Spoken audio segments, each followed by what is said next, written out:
Bem-vindos ao DunaCast, o podcast do Duna Hacks Brasil.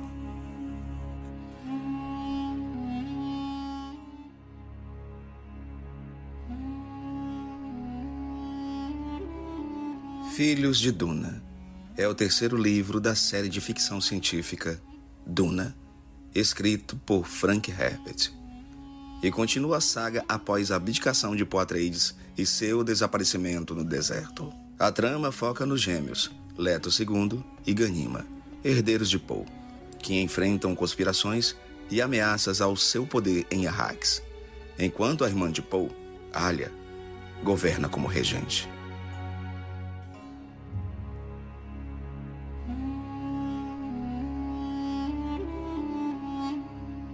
Os ensinamentos de Muad'Dib tornaram-se o parque de diversões dos escolásticos, dos supersticiosos e dos corruptos. Ele pregava um modo de vida equilibrado, uma filosofia com a qual o ser humano pode enfrentar os problemas advindos de um universo em perpétua mudança. Ele afirmou que a raça humana ainda está evoluindo, num processo que nunca terminará. Ele disse que essa evolução se desenrola de acordo com princípios mutáveis que só são reconhecidos pela eternidade. Como um raciocínio corrupto pode brincar com tal essência? Palavras do mentado Duncan Idaho.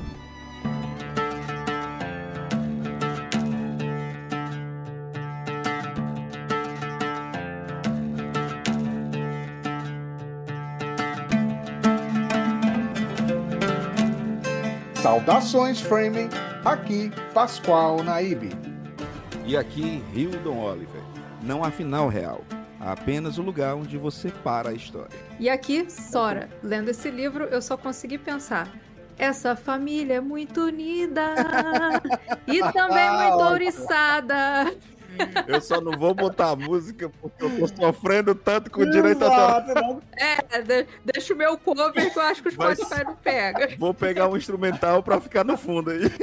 Bem-vindos a Arax, bem-vindos ao DunaCast. O DunaCast vai ser o podcast que irá analisar detalhadamente todos os 60 capítulos do livro Filhos de Duna e suas 511 páginas. Isso mesmo! Você vai fazer sua leitura pessoal e depois vem aqui conferir todos os detalhes, curiosidades ou mesmo para tirar suas dúvidas. Estamos no primeiro episódio e vamos analisar do capítulo 1 ao capítulo 3 do livro Filhos de Duna.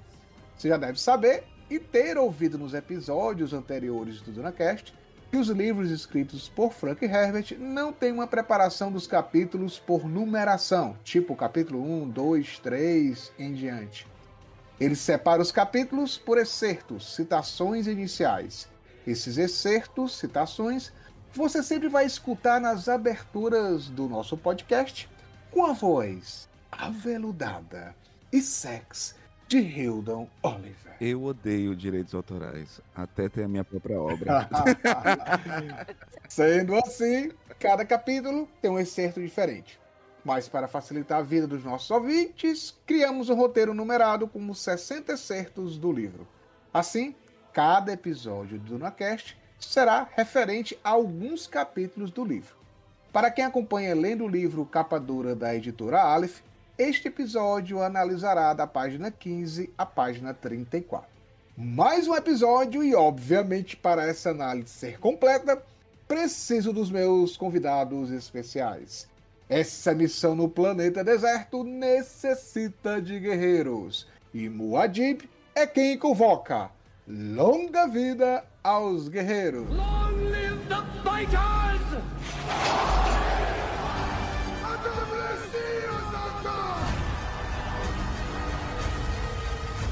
Começo sempre por ele, nosso navegador da guilda, editor e colaborador desse podcast. Ele, Hildon Oliver. Estamos de volta, Hildon. Rapaz, estamos de volta, apesar desse ato forçado pelo senhor Spotify, né? Apesar de tudo, eu não tava de férias não, viu? Trabalhando mais do que o normal.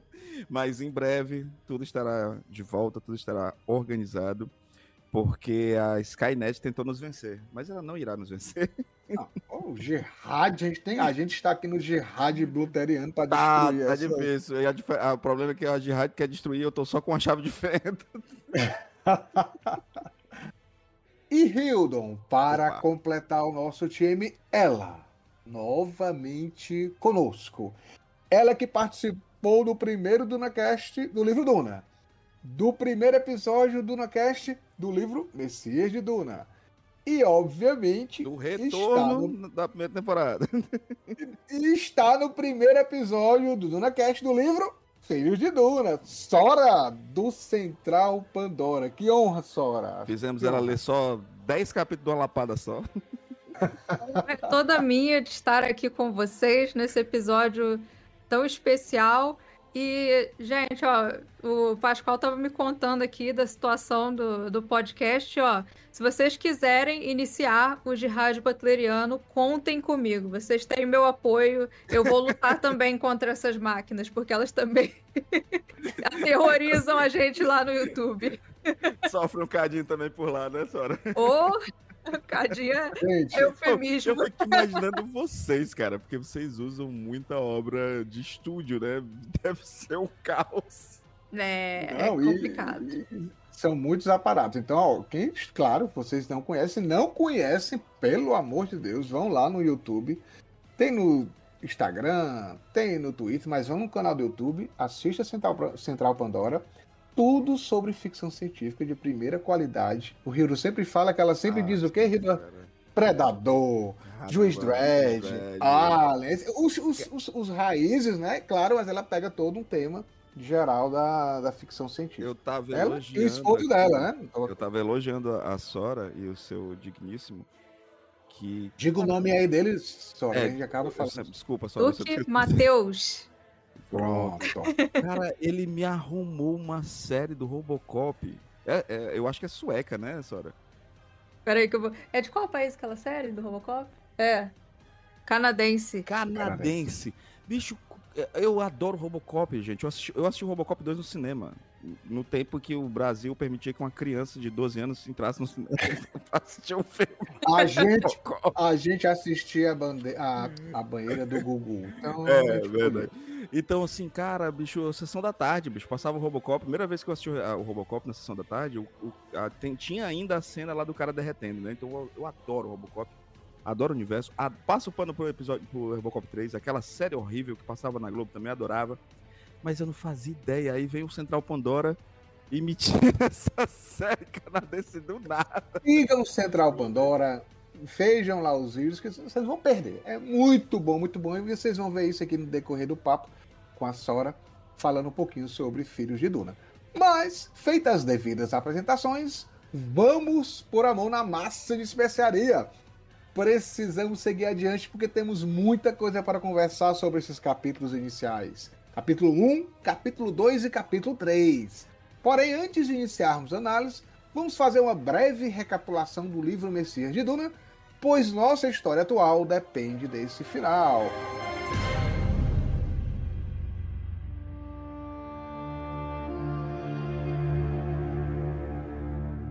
Grande Rio do Grande Sora, eu vou falar aqui um resumão aqui de Messias de Duna, livro 2, né, da série, da saga Duna, e vocês complementam no final. A gente tem que lembrar que em Messias de Duna, né, a gente tem Paul Atreides, que já é o Paul Muad'Dib, ele é imperador do universo conhecido, né? Ele enfrentou nesse livro uma conspiração para tirá-lo do trono, né? Da mesma forma como ele tirou lá o imperador Shaddam IV, aqui tem uma galera que se juntou, nada mais nada menos que os Tleilaxu, a Guilda Espacial, as Bene Gesserit, a galera religiosa, o Kizarat dele, que era o baba-ovo do Muad'Dib, mas ao mesmo tempo era uma galera que queria tirar esse poder pelo fato dele não ligar para essa questão religiosa, eles tinham esse receio, e até parte dos próprios Frame, aquele povo que estava lá com o Paul, também estava nessa conspiração. A gente viu, né, Rita? A gente viu aqui também, Sora, a conspiração incluía o envio de um Gola, né? Como se fosse um clone do nosso Momoa, do nosso Duncan e da Ro, né? Do My Boy. Né? No caso, ele. My Boy voltou. My Boy voltou, é Hyatt. Não, e voltou com upgrade, né? Com upgrade, um mentate, filósofo, e ele tava ali como se fosse uma armadilha, né? Então, Pode falar, eu teorizo que ele é o personagem favorito do Frank Herbert. Verdade. Ou que ele mais odiava e queria ver morrendo toda a vida. Tem isso.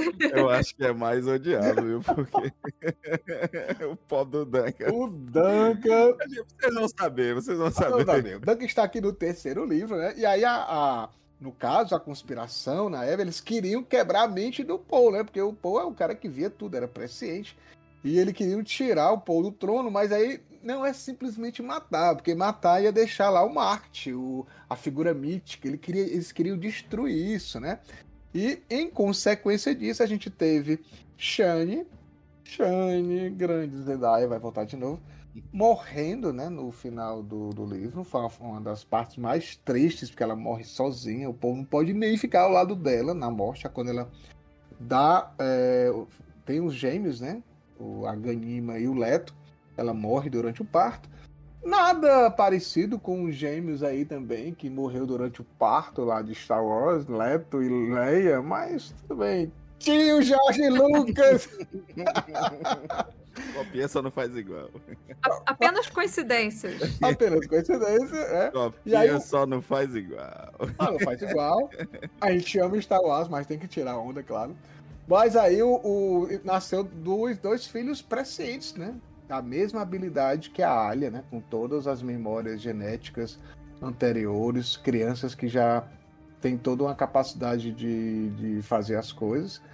E a gente viu que o Paul, nesse livro, fica cego, né? Ele é pego por uma armadilha dos Fremen, do Kizarat, um queima-pedra, que é tipo uma pequena fusão nuclear, mata muitos soldados e ele fica cego. Mas como o Paul, só pra gente lembrar, né? Nesse Messias de Duna, ele é um cara melancólico, né? Porque ele tá com aquela visão presciente, mas ele tá com uma visão presciente presa a essa visão. Então ele sabe tudo o que vai acontecer. Então, talvez não seja coisa pior para uma vida de uma pessoa ela saber exatamente, com requintes de detalhes, tantos minutos vai fazer isso, aquela pessoa vem conversar com você, ela vai dizer isso, né? Então, quando ele ficou cego por essa explosão, ele conseguia andar pela rua, dizer quem eram os nomes, ele conseguia ver as pessoas porque estava vendo a visão dele. E aí ele renuncia a esse papel de imperador, de guia religioso, por ser um cego, vai para o deserto para morrer, porque a tradição Fremen é que os cegos têm que ser jogados em um exílio, né, mortal.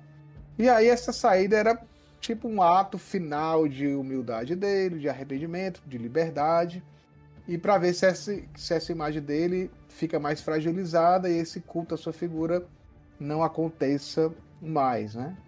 E aí os filhos vão ser sob a proteção da sua irmã, da Alia, que vai ser a regente, está como regente, e filho de Duna. E Paul some nas areias de Arrax, né? E aí ninguém sabe. Ele morre como uma lenda, né? Eu acho que vem até aquela máxima, né, de que o Paul ele se torna uma ideia, né? E como diria, né? Como diria o Alan Moore no seu Bem de Vingança, a ideia são a prova de bala, né? Mas ao mesmo tempo e eu acho isso fantástico em Frank Herbert, que ele sempre critica isso, né? Dessa religiosidade. O problema é que essa ideia também vai trazer muitas problemáticas, né? É um final muito... Eu lembro que quando a gente finalizou a gravação de Messias, a gente ficou meio assim, sabe? Dá uma angústia, né? Eu até falei pro Pascoal que o Messias não era o meu livro favorito, ele se tornou meu livro favorito. Eu adoro Duna, mas o Messias ele me apresenta uma sobriedade, né? Enquanto Duna tem todos aqueles amparatos de informações, tecnologia e de repente muitos personagens e uma guerra e ela se acaba. É até uma crítica que eu tenho, eu sempre falo isso, que eu acho que tudo se resolve muito rápido no final. Messias é um livro menor e ele é mais denso, sabe, né? você mastiga ele com mais tranquilidade. Ele é mais denso, né? Ele foca mais na tragédia, né? Isso, pronto. Como eu costumo falar, né? Os Atreides, eles são gregos, né? E o que são os gregos sem a sua tragédia, né? E nesse livro a tragédia de Poe é iminente de várias formas, né? Muito doloroso, né? Eu lembro quando o Pascoal a gente gravou o episódio da morte da Shani, ele se emociona até no episódio, né? Então, é um livro que eu acho fabuloso, que pra mim foi até demorado eu começar o Filhos, né? Porque eu ficava assim, caramba, essa história se fechou pra mim, sabe? Eu não sei, eu ainda não terminei todos os livros, mas eu não sei se vai ter final mais dramático que Tem. esse nessa. Não, eu sempre digo, pra Não mim, é. né? Messias de Duna não é o melhor livro, mas com certeza ele tem o melhor final da saga. Isso aí não tem igual, né? É incrível. Eu fico imaginando nos cinemas como é que vai, como é que o Villeneuve Cara, vai a gente vai chorar muito. Com certeza. Nossa, se ele já. Do jeito que ele já colocou as coisas no capítulo 2 ali, eu tô muito assim, E, aguardando. Eu queria ter presciência pra poder ver esse filme antes da e o hora. Ranzinho vai castigar Mas, pela trilha sonora e a gente. agora, Sora, tu tem a mesma problemática que eu, de que eu não consigo... Por exemplo, eu consigo ver o Timothée como esse Paul do primeiro livro, mas eu não consigo ver o Timothée como o Paul do segundo livro. Vai ter que deixar ele mais assim, com uma aparência de mais velho. E ele parece um garoto novo, né? E o pior que o desgraçado é Não, aquelas pessoas que não parece vai. que não vai envelhecer tão Vai cedo. mesmo, ele tem essa aparência e não. Vai- Eu não sei, eu acho que ele tem essa. Cara, eu assisti o filme dele lá, ele interpretando o Bob Dylan.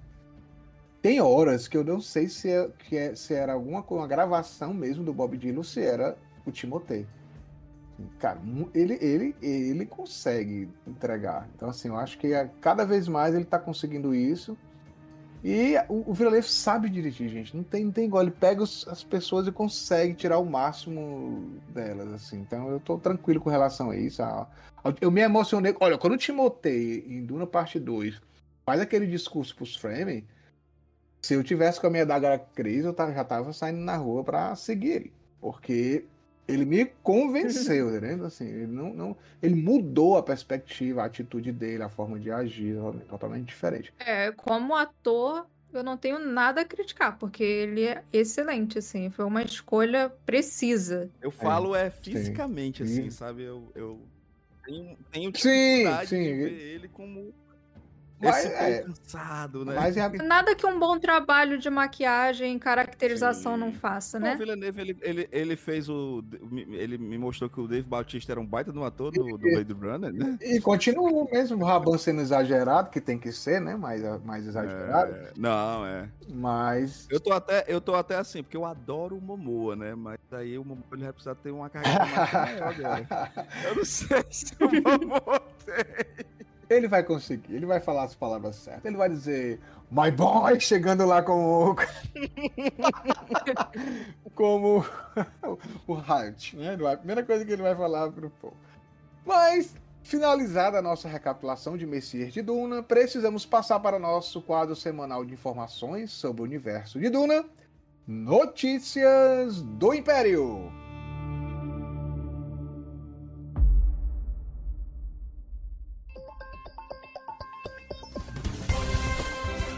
Boa noite. Esse é o Notícias do Império, aqui no Duna Hacks Brasil.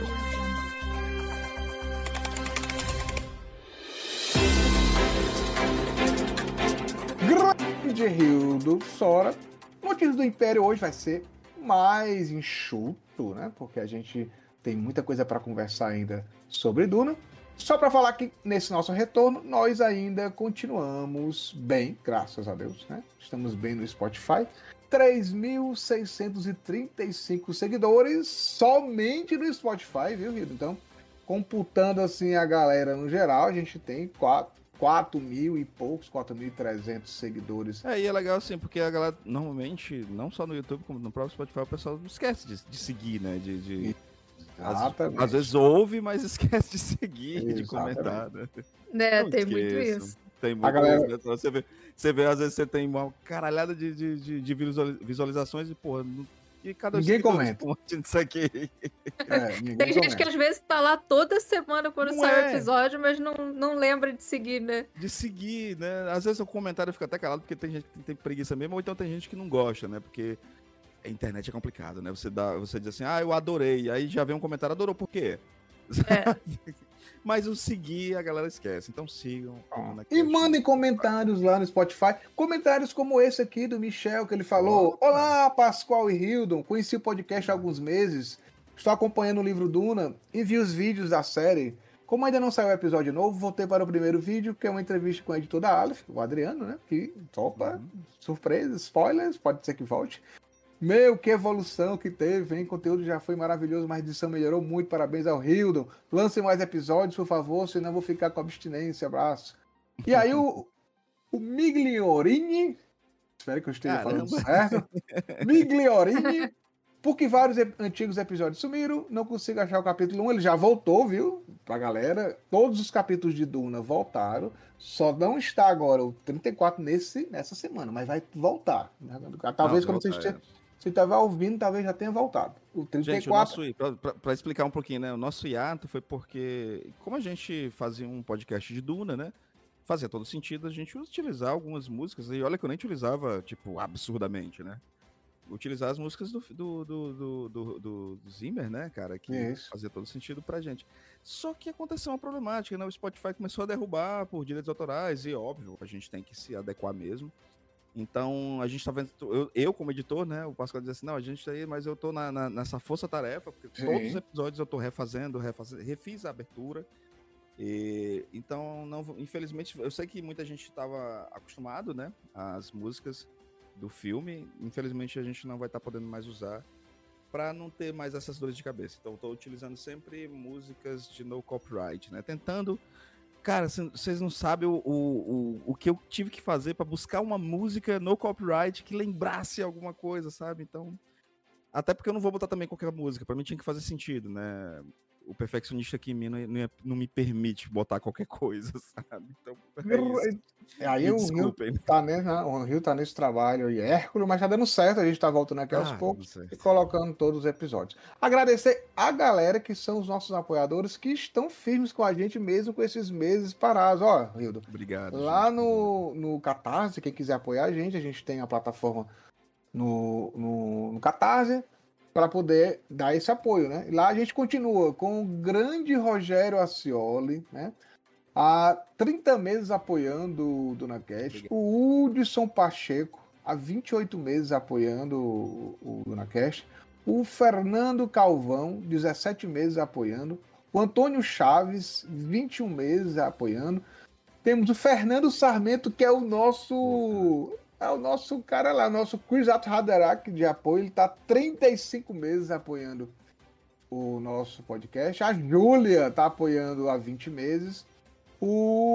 E temos uma nova apoiadora lá, Kisla Alves Machado.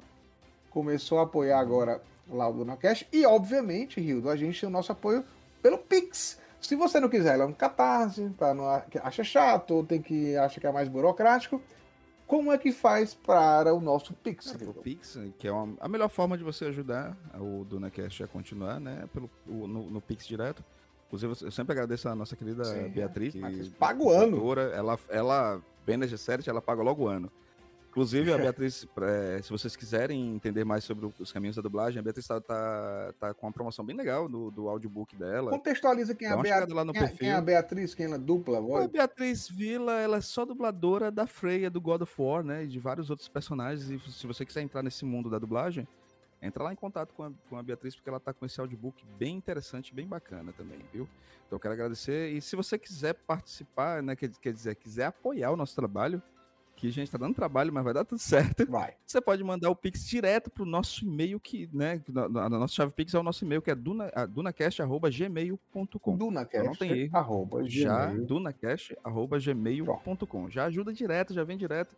Até pra gente cada vez melhorar mais, porque a gente tem vários projetos. A Nave Mãe tá publicando muita coisa interessante e a gente quer dar continuidade com esse material para vocês. E aí a gente tem a Beatriz Member, como o Hildon falou. Muito obrigado, Beatriz. Muito obrigado mesmo por esse apoio.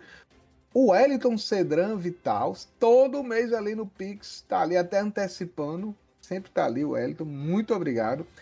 O Alan Samuel Soares, ele até colocou a mensagem: um apoio ao DunaCast nunca se atrasa nem se adianta, ele chega na hora que tem que chegar. Alan Samuel Soares.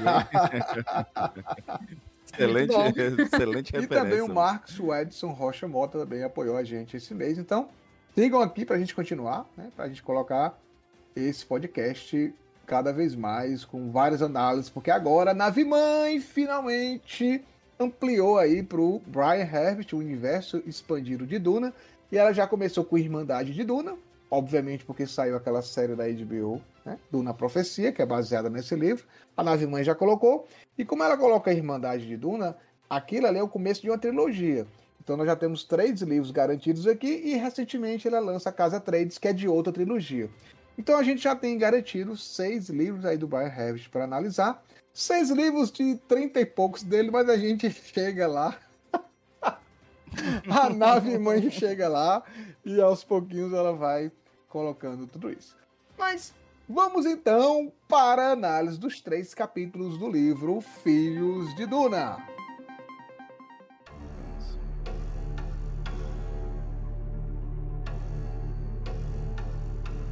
O começar é o momento mais delicado na correção do equilíbrio. Eu adoro essa frase inicial de Duna e essa tradução específica, não é da Aleph, é da Nova Fronteira, é a que eu aprendi a conhecer Duna e eu decorei ela e não tem como sair da minha vida, né? Então, começar é o momento mais delicado na correção do equilíbrio. Antes de a gente começar a falar dos capítulos em si, Hilden Sora, só para colocar no contexto, tá? Filhos de Duna é o 3º livro publicado pelo Frank Herbert. Foi publicado em 1976, tá?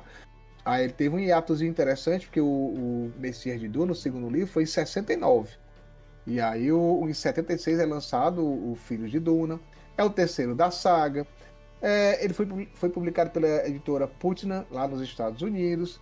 Quando foi lançado em 1976, Hildon e Sora, ele foi sucesso imediato de venda. Chegou a ser...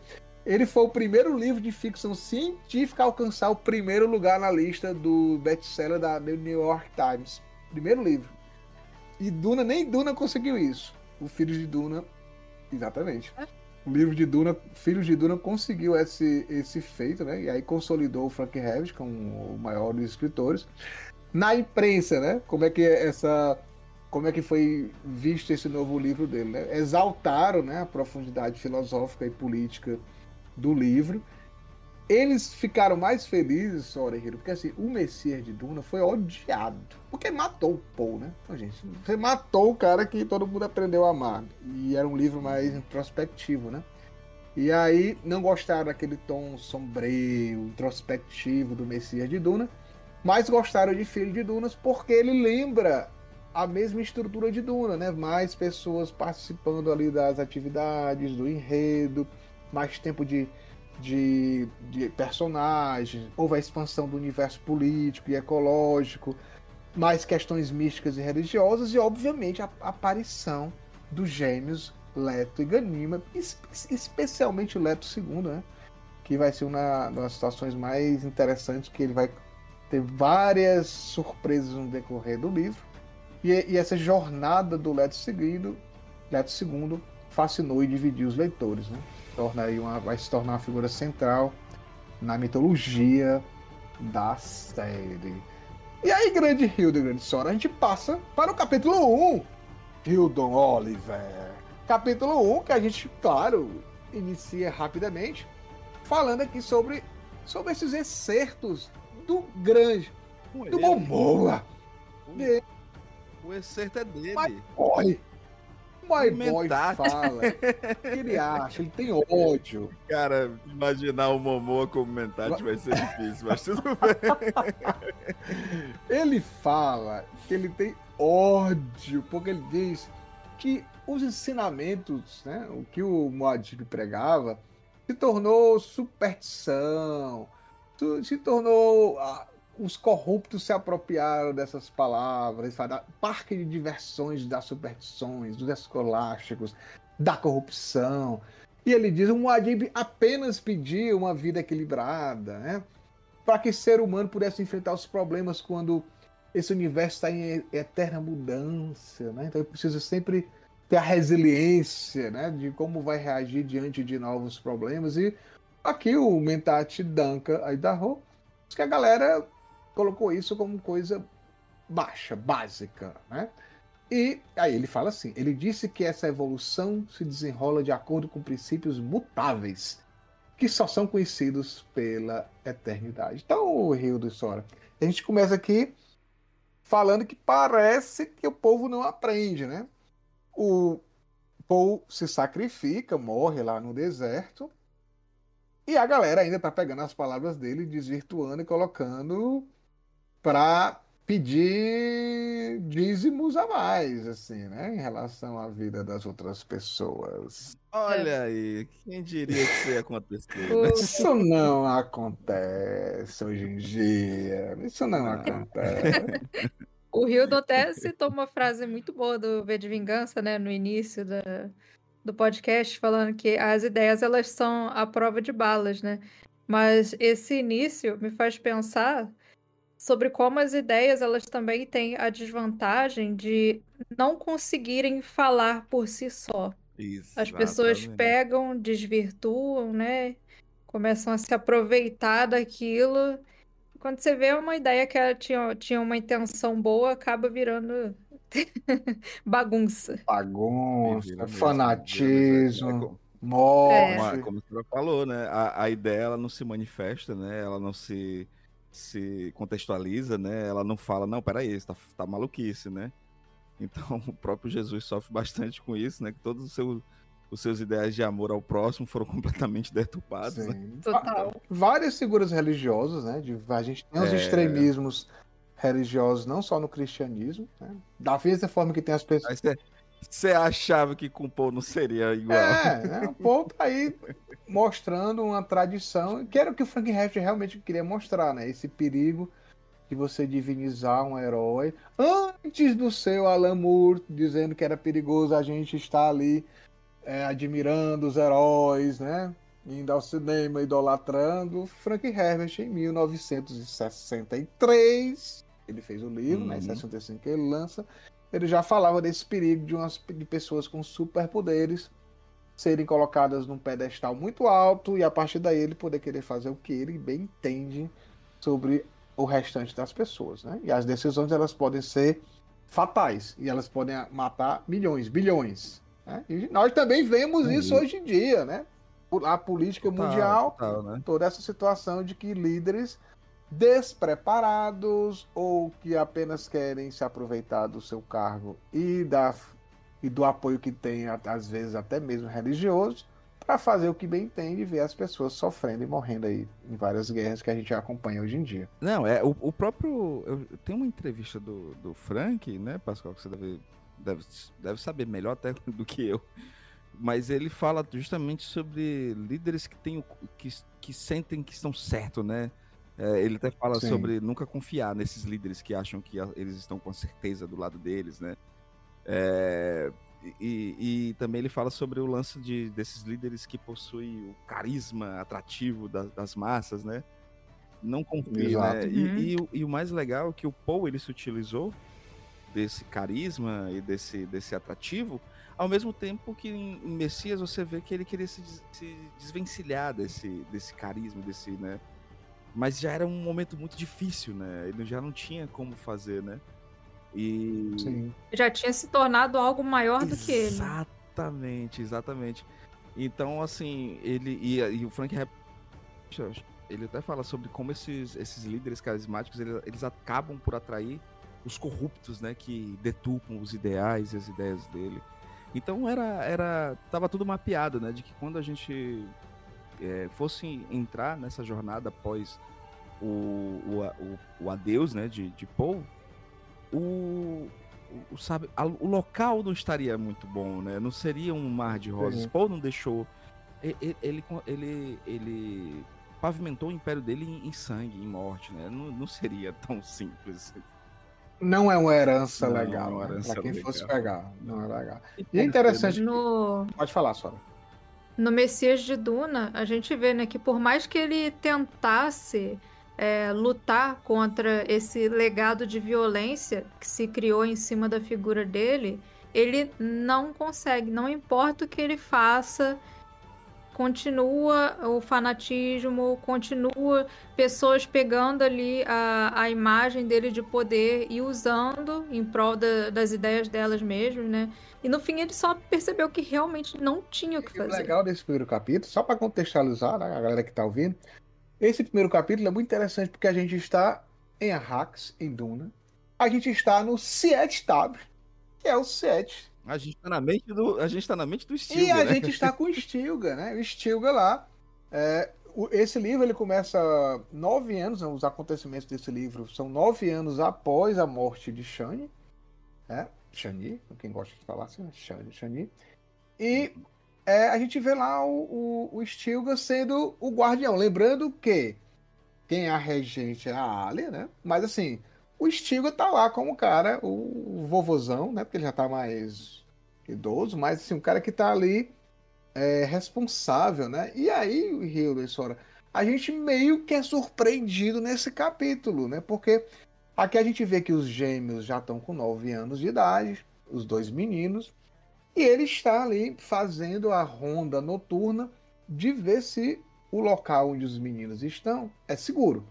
E aí ele fala, né, que ele tá com a luz, a gente começa a narrativa vendo que tem uma luz passando num quarto, e ele fala assim, a luz flutuou pelo quarto, testando, buscando, havia algo de ameaçador nela, na luz, uma insatisfação desassossegada, né?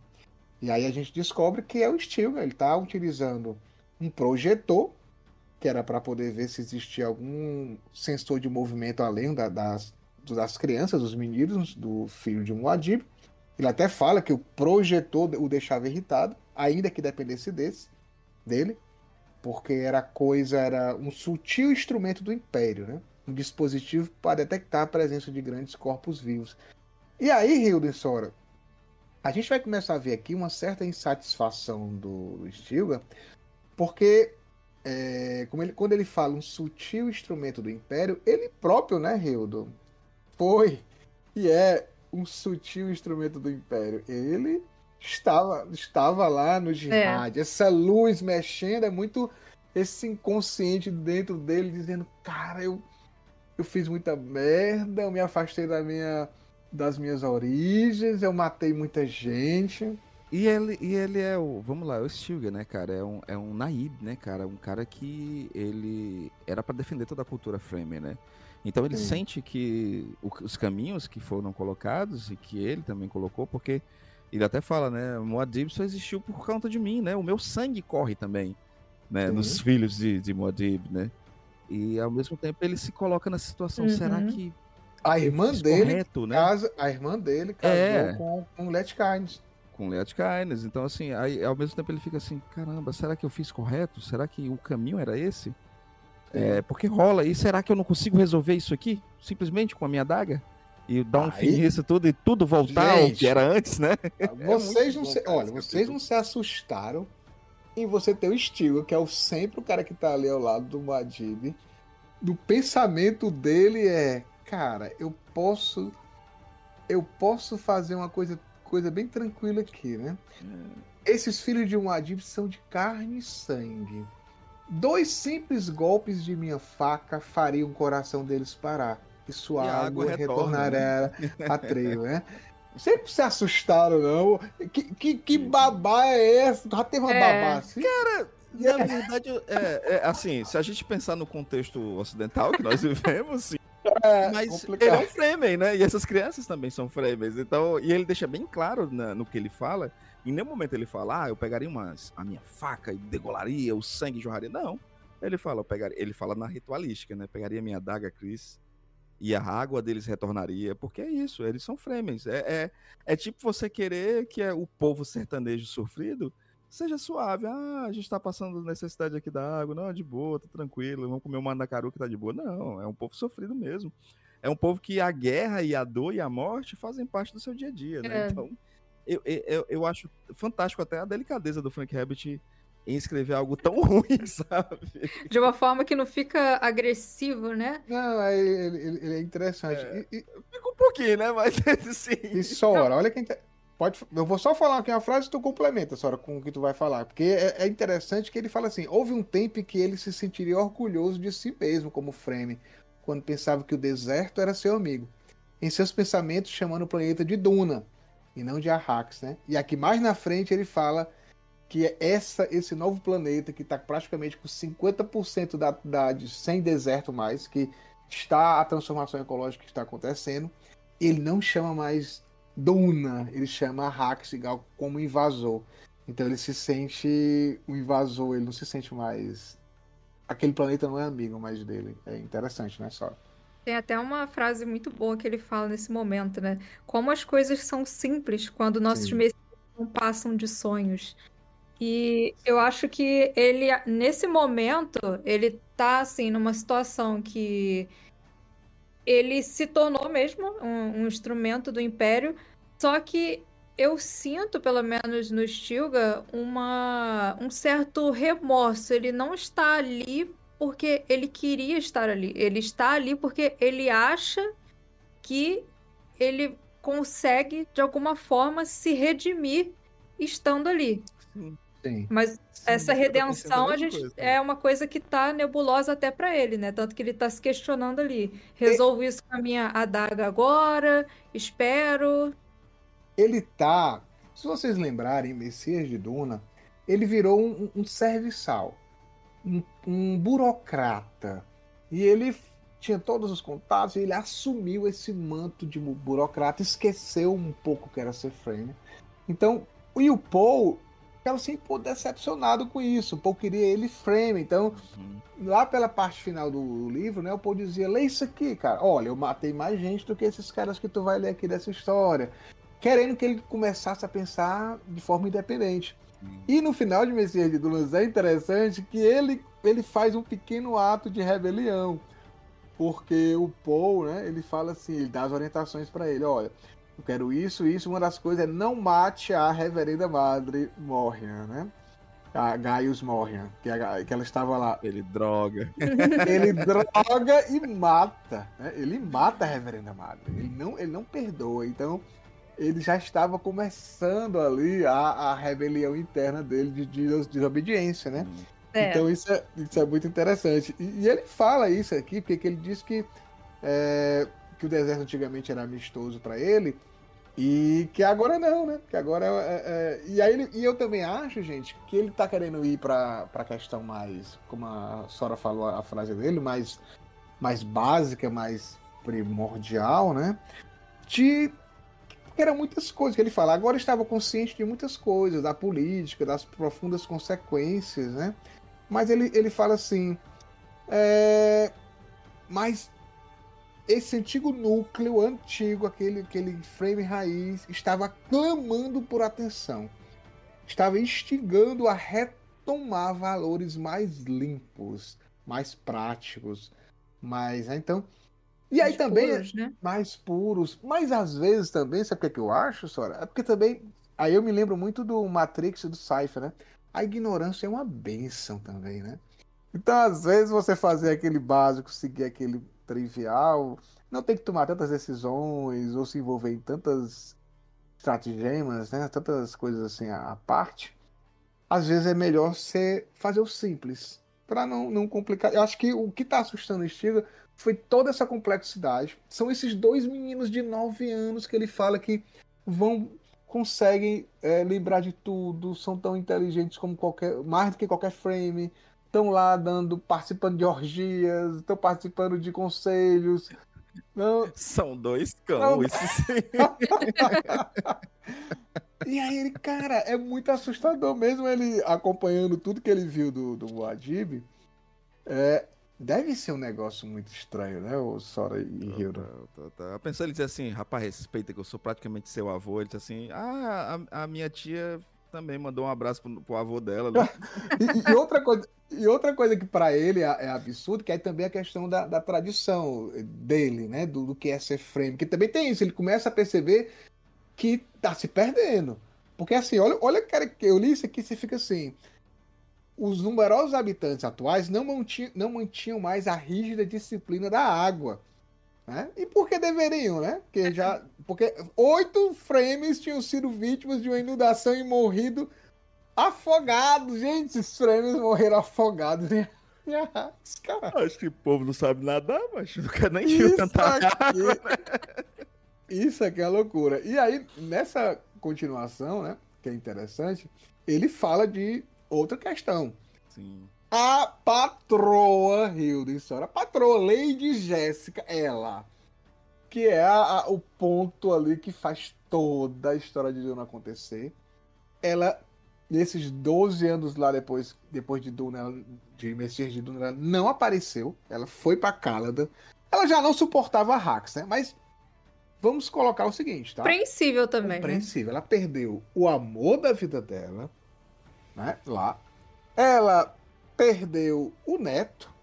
Ela foi submetida a várias situações ali extremas, de decisões que poderiam levar a vida ou a morte dela.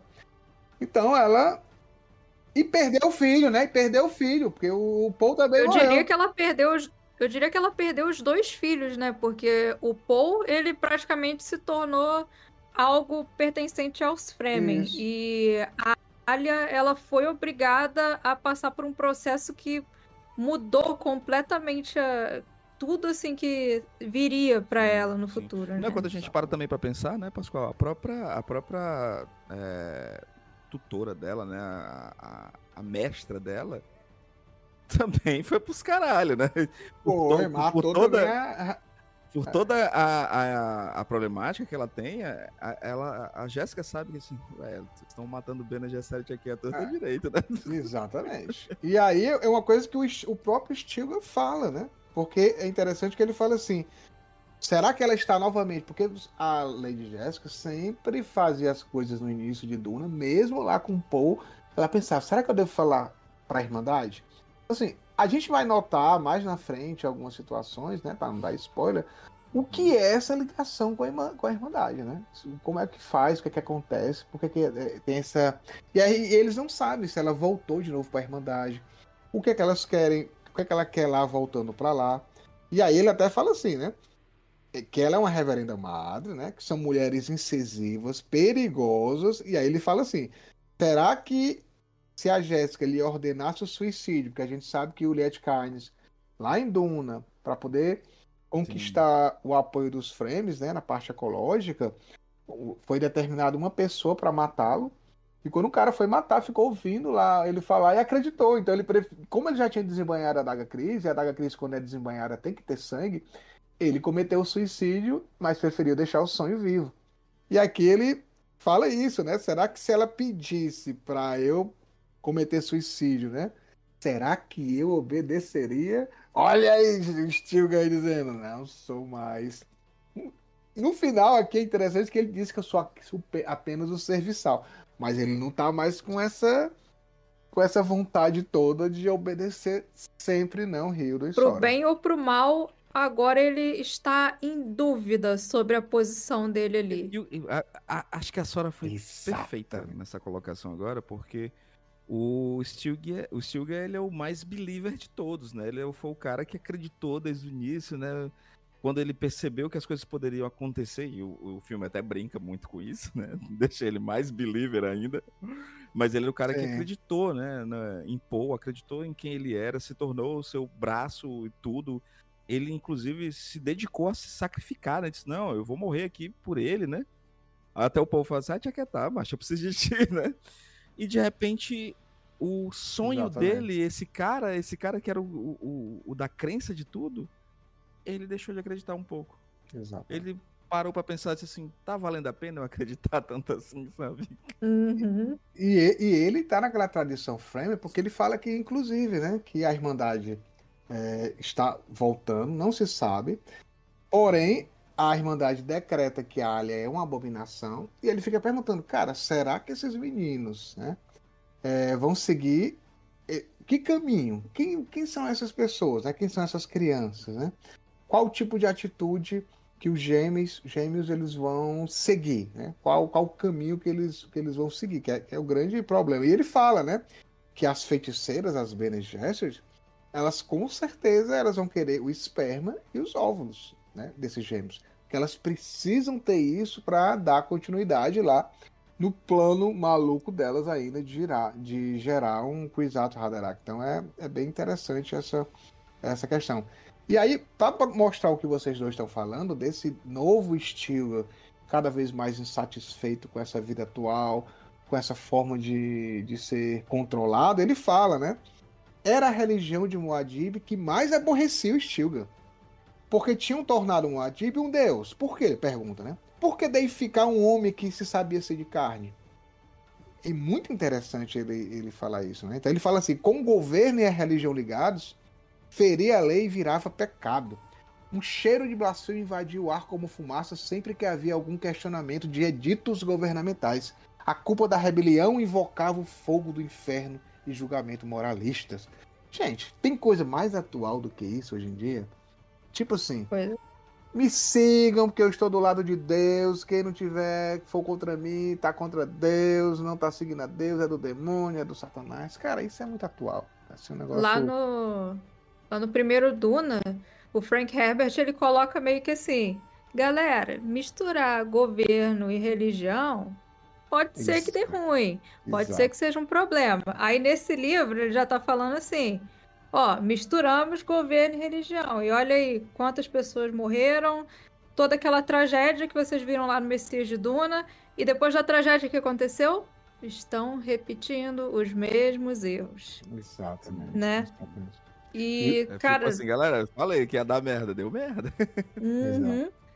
Essa parte que ele fala, né, sobre endeusar o Muad'Dib, que era um homem, e por que tornar ele um deus, realmente é muito interessante. Mas aí que você vê que não era a intenção tornar Muad'Dib um deus porque se viu ali algum tipo de habilidade divina, mas sim porque ele foi uma figura que o possibilitou criar todo um sistema extremamente autoritário em cima das pessoas, né? Porque aí você não estava quebrando a lei, você estava indo contra a religião, você estava cometendo atitudes que iam te levar para o inferno. Cara, é muito E o que ele queria realmente era que os Fremen saíssem de uma opressão de um império, né? O Mahdi, o cara que ia levar para o paraíso, era para transformar aquele local que era horrível no paraíso. Não queria dizer que ele iria pegar todos os Fremen, ir para outros planetas e matar bilhões de pessoas que pensassem diferente, né? Então, assim, esse não era o paraíso que talvez ele esperava. Agora sim, vamos também ser bem justos, tá? O Paul não fez nada sozinho. Todos os capitães, Fedaykin, todos os Fremen, todo mundo que estava lá com ele, apoiou, assinou embaixo, o próprio Stilgar. O próprio Stilgar fala aqui que ele matou muita gente que ele ficava com vontade de ajudar, assim, ele tinha inveja da galera se rebelando contra o governo do Muad'Dib, né? E mesmo assim, e aí ele fala uma coisa muito interessante, que ele diz, sim, a minha faca poderia dar cabo, eu poderia matar esses dois meninos aqui, mas se eu matasse esses gêmeos, o que aconteceria? Esse vácuo, né? Será que vai gerar novas complexidades, novas ondas de caos, né? Novas ordens e desordens, né? E aí o Stilgar diz aqui, ele suspira, e aí ele fala, é melhor enfrentar o que vem quando vier. Ainda sou um serviçal. Então ele prefere dizer, não, eu vou um dia de cada vez com o que eu já tenho aqui. Eu já não entendo o que eu tenho aqui. Se eu destruir ou matar esses meninos, ainda mais a situação. E é tão interessante que os Fremen, a raiz do Fremen, a religião do Fremen, é islamismo com budismo. Essa mistura, né? E é interessante que dois textos aqui que são colocados nessas duas páginas que falam o seguinte: a ordem de Deus vem, portanto não tente apressá-la, cabe a Deus indicar o caminho, e alguns de fato se desviam dele, na página 20, e na página 21 ele fala, certamente pusemos no pescoço deles grilhões que chegam até o queixo, para que suas cabeças se mantenham erguidas, e pusemos diante deles uma barreira e atrás deles outra barreira, e nós os cobrimos para que não enxerguem. Isso aqui é do Alcorão, tá? Então você vê toda essa ligação dos frames, obviamente, com o islamismo, né? Também com tribos da África, mas muito aqui, né? Da questão do Islã. Então é muito interessante ver essa situação. E aí ele termina esse capítulo dizendo: melhor preservar aquela única virtude que ele ainda prezava, porque ele perdeu tudo das tradições, né? Que é a lealdade. Melhor ter as complexidades que se pensava conhecer do que as complexidades que desafiavam o entendimento. Não, chega de sonhos. Os sonhos viraram pesadelos para ele e para muita gente. Né? Porque finalmente tinha se concretizado o sonho dos Fremen, né? A Hax estava completamente transformada, assim como o pai de Lietkind sonha lá no primeiro livro, mas qual foi o preço disso? Qual foi o custo disso? Isso é incrível, não tem como. Vamos então para a análise do capítulo 2.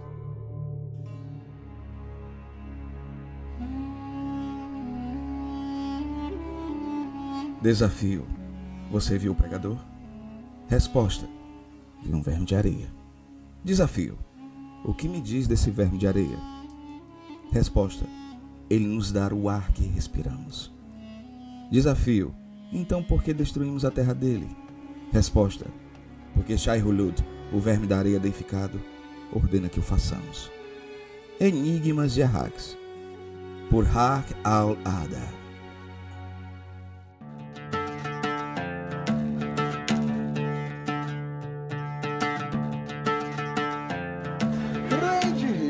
Capítulo 2, a gente começa aqui, obviamente, com esse certo, e aí aparece um personagem. Nós devemos conhecer um pouco melhor no decorrer do livro, que é o Pregador, que é tipo um enigma, um jogo de palavras, né? Você viu o Pregador, aí viu um verme de areia. O que me diz desse verme de areia? Ele nos dá o ar que respiramos. Então, por que destruímos a terra dele? Porque Shai-Hulud, o verme de areia, ordena que o façamos.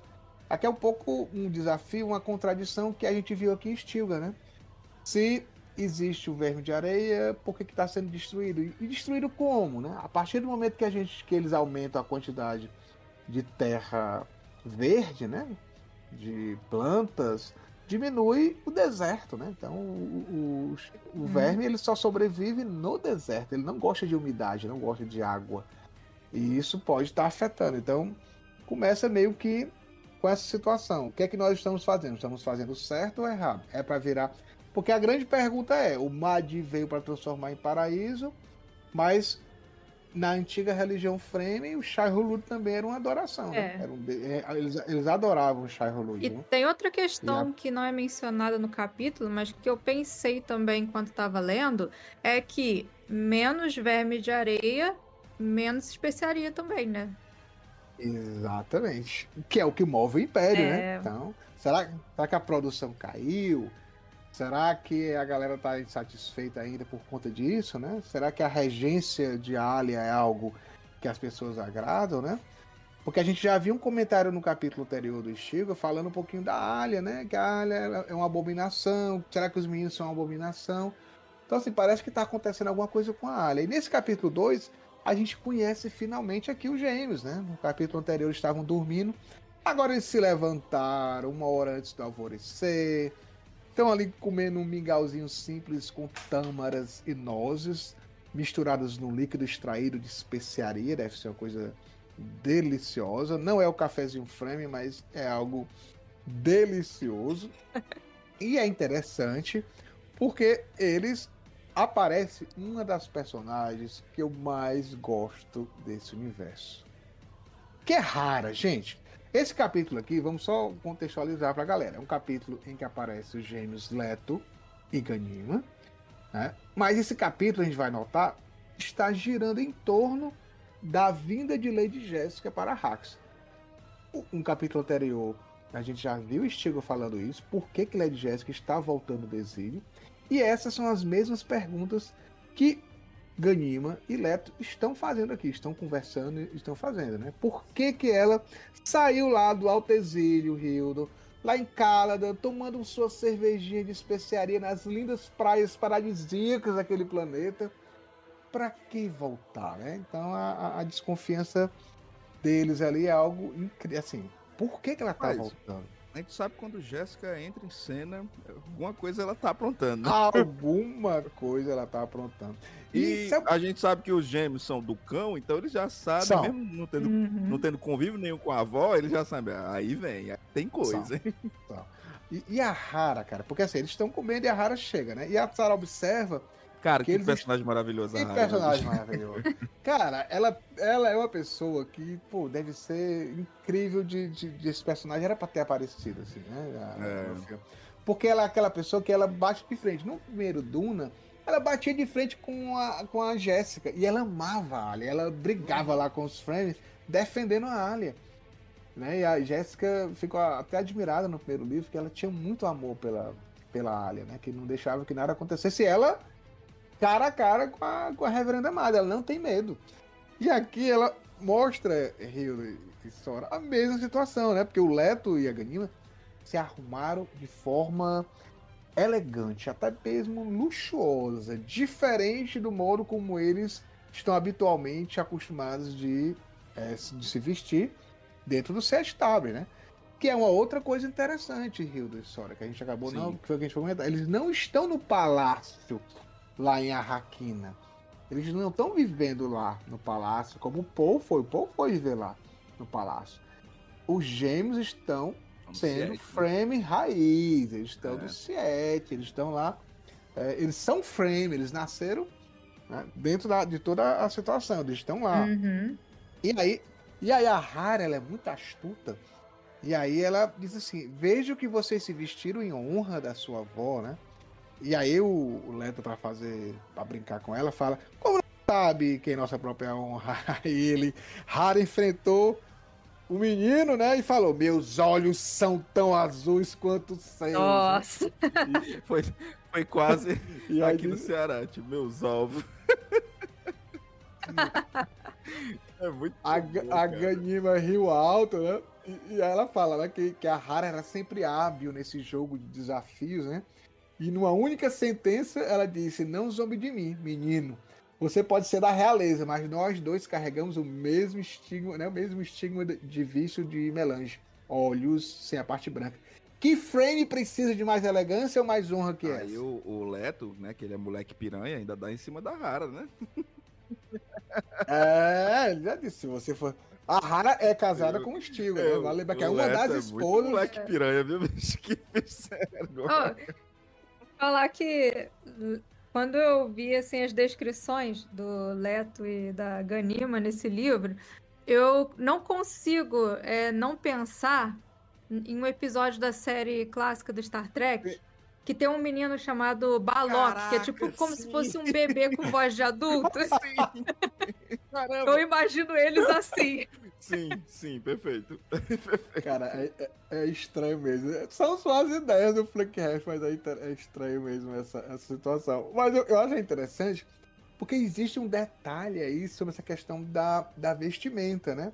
Porque a Gani e o Ganima, né, e o Leto ficam perguntando: estamos bem, né? Aí a Hara fala: não tenha medo dela, Gani, né, Ganima. E aí o Leto disse, engoliu lá uma colherada de papa e olhou pra Hara e disse: cara, essa mulher é perspicaz demais. Ela tá enxergando o que a gente tá fazendo aqui. Porque, na realidade, eles, ao se arrumarem desse jeito, não é porque eles estão querendo impressionar a Jéssica. Eles querem passar a impressão pra Jéssica, eles estão com medo da Jéssica. Tipo assim, ó, nós estamos nos arrumando para receber você, tipo fazendo aquele esforço para agradar a avó. Na realidade, eles não estão com medo dela. Eles estão fazendo isso para que ela pense isso, cara. E a Hara notou isso, né? Não, vocês estão se vestindo desse jeito, só para agradar uma mulher branca, uma mulher que vem de fora, uma forasteira. Por isso que ela diz, né? Essas roupas aí não valem nada, né? O que vale é ser um frame, tem orgulho de ser o frame, tem orgulho de ser raiz. Não é para ficar, porque você está botando uma roupinha bonitinha, da pompa da nobreza, que vocês são alguém, não. Vocês são alguém porque são frame. Então esse é o recado também que a Hara tá colocando pra Para eles, né? Que é muito interessante essa situação, né? E aí eles falam, né? Vamos falar com a avó, né? E aí eles falam que uma coisa também interessante, Hildo, porque assim, e Sora, eles estão preocupados com a Alia, né? Porque ele falou assim: será que os olhos de sua mãe, que no caso é da avó, da Jéssica, será que a Lady Jéssica vai reparar no que nós estamos observando, né? E aí o Leto fala: e por que não? Aí ele fala: por isso é que talvez seja a preocupação da Alia em receber a mãe dela, né? Aí ele fala: quem conhece melhor uma abominação do que outra? Aí ela fala assim: mas não estamos. Então ele fez uma citação do livro das Bene Gesserit. É com razão e com base em terríveis experiências que chamamos os pré-nascidos de uma abominação. Pois quem sabe qual persona perdida e amaldiçoada saída do nosso passado maligno pode ocupar carne viva. Eu não sei, ó, não pode considerar nem spoiler, porque eu não li além do capítulo 3, então eu não sei. Mas eu tô achando aí Ótimo. que a Alia deve estar mostrando algum sinal de possessão de alguém do passado aí, por essa fala. Exatamente, eles estão percebendo isso. Então, tipo assim, Sim. será que a Lady Jéssica vai perceber? Será que a Lady Jéssica está indo mais por isso e não por conta deles? Né? Porque muitos estão achando que é por conta deles, mas eles estão dizendo, cara, pode ser que eles estão vindo. E é interessante que a gente começa a aprender um pouco mais o que é esse pré-nascido, né? São crianças que, né? Porque, por exemplo, o Paul, quando ele provou lá da especiaria, da água da vida, ele já tinha uma identidade formada. Ele já era 15, 16 anos, já tinha, aliás, 17 anos, já tinha já tinha uma identidade, né? Uhum. Já era uma pessoa Já que tinha um discernimento das coisas. Ele sabia quem é. Era o menino Paul, ele já sabia quem ele era. A Alia, cara, era um feto. Ele já era o menino Paul, Então, né? a Alia recebeu uma super dose de especiaria e recebeu todas essas memórias. Ela não tinha uma formação da identidade. Igual a eles aqui. Eles nasceram também já com todas essas memórias. Então, assim, parece que eles ficam dizendo, será que não haveria guardiões para a Alia? Parece que dentro dessas identidades que eles têm e que a Alia tem, pode haver, em caso que eles falam aqui, guardiões, né? Identidades que guardam das outras, né? Não deixa essas outras tomar, né? Então, não sabe. E eles... É que o Leto e a Ganima, eles consideram que eles são guardados pelos pais, né? A Shani e o Paul. Isso, eles acham que são. E assim, mas tem um detalhe também, eles não provaram ainda do consumo exagerado da especiaria. Também tem esse detalhe, né? Então, a Alia já provou e continua a fazer isso aí. E ele fala: não ousamos experimentar esse transe da especiaria ainda. Eles têm esse receio. Eu acho que eles têm ainda medo do que eles estão vendo com relação a Alia, né? E aí a gente pode, mais aqui na frente, eu vou só depois falar uma situação aqui que eles falam de um pregador, que é aquele pregador aqui do excerto, né, Rio do História, que fala aqui, né? Que você viu o pregador e ela fala: a gente vai falar com o nosso avô sobre esse pregador? Sim. Será que ele é o nosso pai? Então eles estão desconfiando. Será que o Paul não morreu? Será que o Paul não morreu em Messias de Dunas e voltou como esse pregador? Né? É só o que o povo quer, né? É só o Mas... que o povo quer, né? E a Sora falou o ponto principal aqui dos meninos, né? Desses dois meninos danadinhos. Os menininhos aí dos filhos do Paul Atreides, que quando eles se encontram com a Alia, é muito engraçado. Quando a Alia tá chegando, ela fala, o Leto fala pra Ganima: olha, ela tá chegando. E eles usam a linguagem de guerra Atreides. Tipo, olha, está chegando a inimiga, se cuida, vamos ficar na nossa aqui, né? E aí ele fala assim, né? E eles começam a falar, né? Ah, eu não vou me comportar como criança hoje. Aí a Alia, ela sabe que vocês não são crianças, né? Então é interessante a situação. Mas aí o Leto, quando elas terminam essa conversa, né?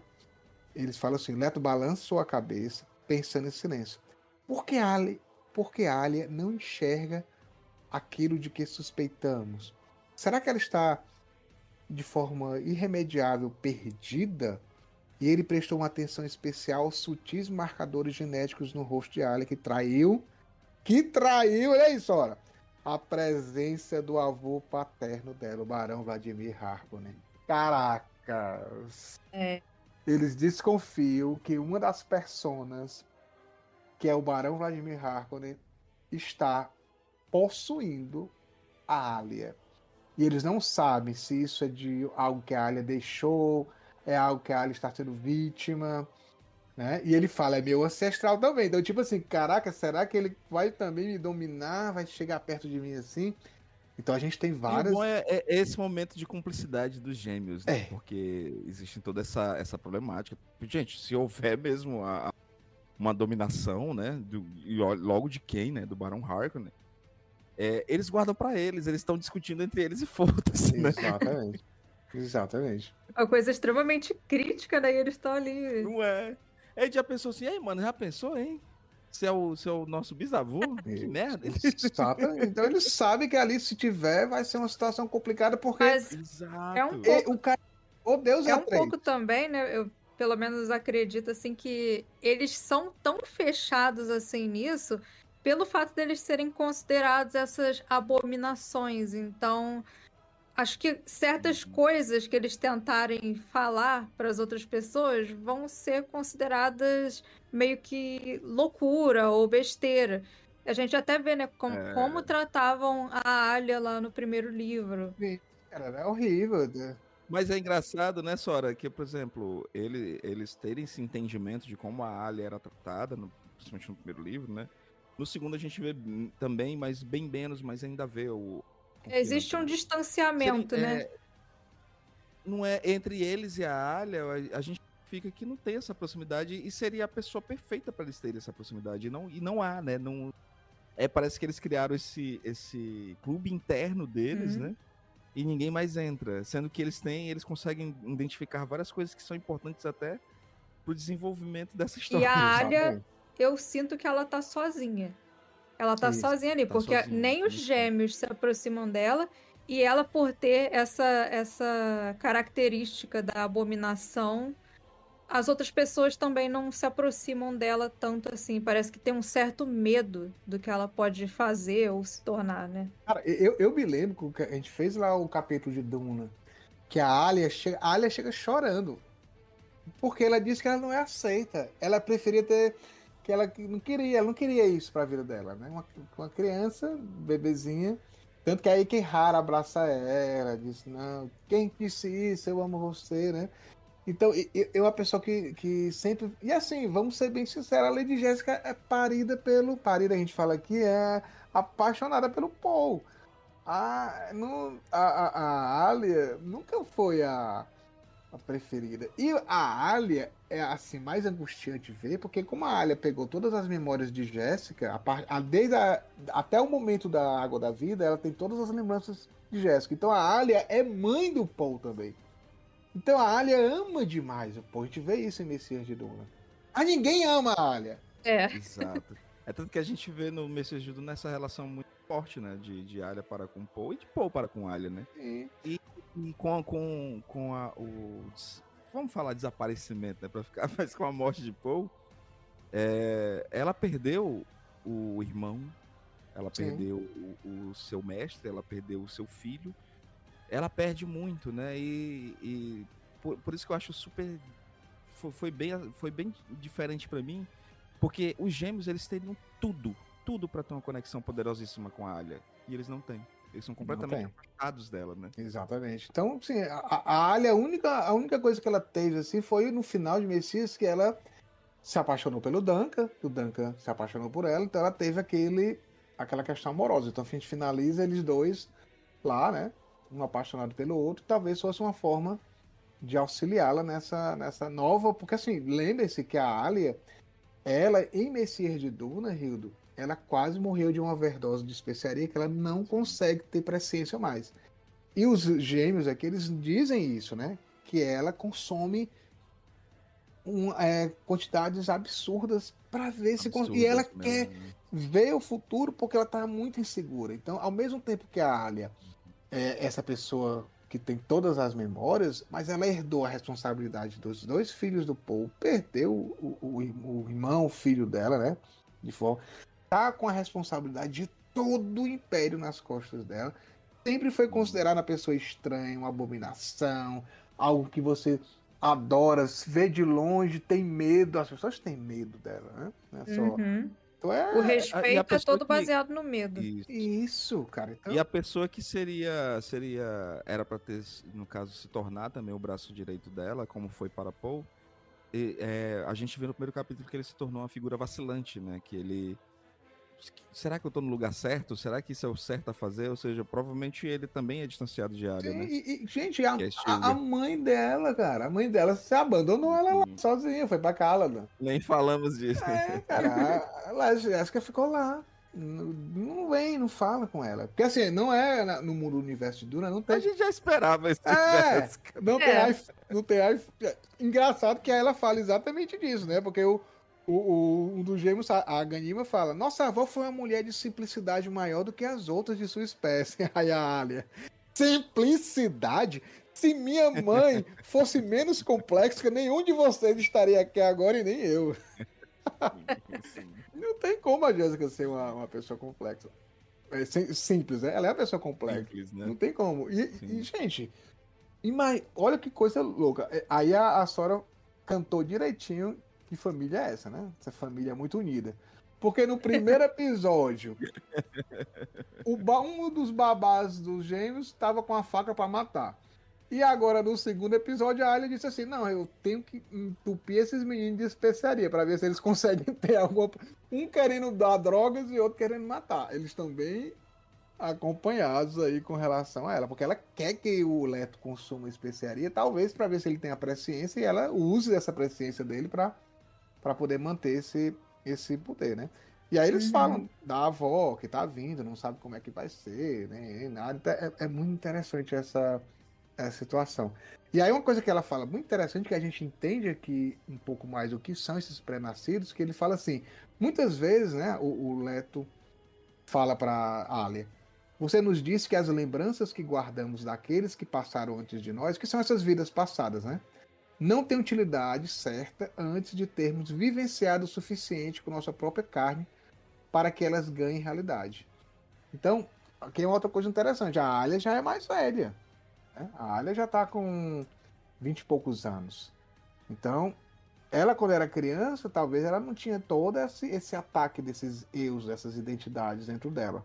Com o passar do tempo é que isso foi aprofundando. Então, os gêmeos também acham que pelo fato deles serem mais novos, isso é algo que os protege, né? E aí, cara, a gente já vê aqui a situação quando a Alia se afasta, a Ganima começa a chorar, a Hilda. Né? Então, meio que eles ficam, pô, aí o Leto água pelos mortos, né? Então a Ganima já acha que a Alia tá perdida ali com essa persona do Barão Vladimir, né? Isso é bem pra completar, né? E aí a conversa continua sobre a questão da Lady Jéssica vir, né? Por que ela veio? E aí fala assim: você sabe por que tanto quanto eu eles tinham personalidades bem definidas quando vieram para Arrax. O trânsito da especiaria, eles não nasceram nesse mundo já possuindo os ancestrais, que é aquela que a gente acabou de falar, que eles sabem que tem essa situação, né? Então, Alia era abominação, eles também podem virar ser, então também deve ser um pouco aterrorizante, Sora, para eles dois, né? Eles não querem virar uma abominação. Eles claramente estão querendo fugir da especiaria a todo custo. Mas uma coisa que eu gostei desses dois gêmeos é que, apesar deles terem ali todo um contato e tudo mais, eles têm formas de pensar diferentes. Tanto que tem uma hora que a Ganima fala: mas eu não acredito nesse negócio de abominação. E ela também, assim, acha, como você falou, ela começa a chorar, né? Ela derrama uma lágrima porque ela acha que a Alia tá perdida. E o Leto não, o Leto ele já tem um pouco mais, assim, de um pensamento um pouco mais malicioso. Tanto que ele fala assim, eles já estavam chamando ela de abominação. Não acharia tentador descobrir se você é mais forte do que todos aqueles? Aí, tipo, todos aqueles não revelam o quê, né? Mas a Ganima só interrompe. Não, eu não. E uma coisa que muito séria também colocada aqui é a questão colocando assim em termos mais assim, entendíveis pra gente. Cara, a Alia sofreu bullying a vida toda. Imagina aí, Rio. Uhum. Ela a vida toda foi chamada de abominação, de estranha, né? Aí chega um momento que diz, cara, eu vou provar pra essa galera toda que eu sou mais do que eles e eu vou me vingar. Então, assim, isso pode ser feito de forma consciente e de forma inconsciente. Isso vai tomando conta do seu interior, né? Da sua psique, né? Então, assim, quando ele fala que essas várias memórias, uma vai dominar uma pessoa, quanto isso não pode acontecer com a gente de forma, claro, menor? Você tá ali, tem raiva de uma pessoa, começa a nutrir isso, nutrir, de repente você pode fazer uma coisa que você nunca imaginava que ia fazer com aquilo ali, né?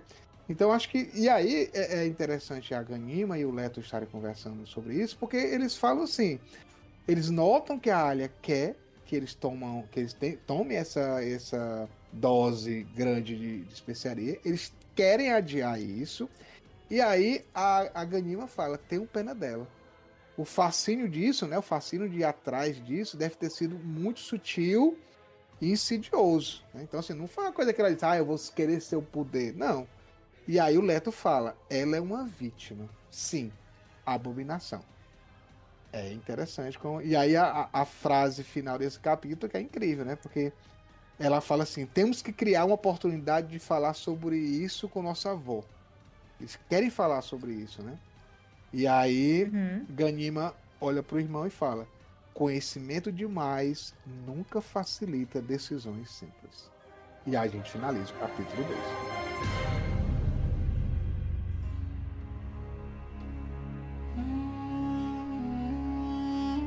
Ó City na borda do deserto, era de Lite, era de Caines, era de Stilgar, era de Moadib.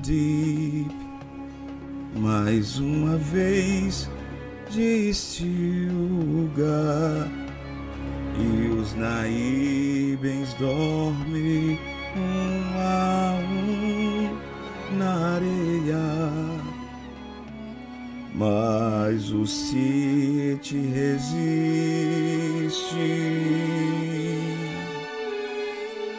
de uma canção Fremen.